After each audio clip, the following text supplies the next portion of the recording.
దగ్గుపాటి వెంకటేశ్వరరావు గారు మా తోడలుడు.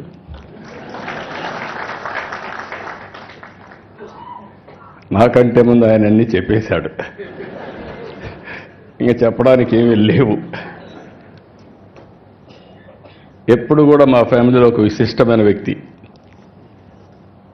డెప్త్కి వెళ్తారు, అనలిటికల్గా ఆలోచిస్తూ ఉంటాడు. ఒక ఏది కూడా నేను చూస్తూ వస్తున్నాను, ఇద్దరం కూడా ఒక స్ఫూర్తి నిచ్చినటువంటి ఎన్టీ రామారావు గారి దగ్గర నేర్చుకున్నాం. తెల్లవారితో నిద్ర లేస్తే ఆయన దగ్గరికి వెళ్ళేవాళ్ళం, ఆయన అప్పచెప్పిన బాధ్యతలు చేశాం. అవన్నీ తలుచుకున్నప్పుడు నేను అనుకున్నాను, వెంకటేశ్వరరావు గారి ఇంటి పుస్తకాలు రాయడం ఏంటని. కలిసి ఉన్నాం 40 ఏళ్ళు, ఫ్యామిలీ మెంబర్స్.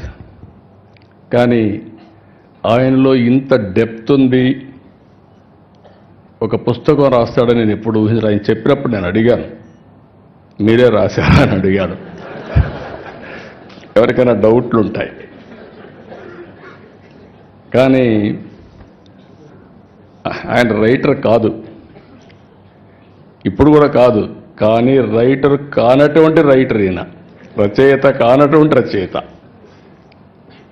ఈరోజు ఏదైతే అటెంప్ట్ చేశారో అది కూడా చూస్తే ఎవరు చేయనటువంటి పుస్తకం కోసం చేశారు. ఆ విషయాలు కూడా మనం ఒకసారి మాట్లాడుకుంటాం.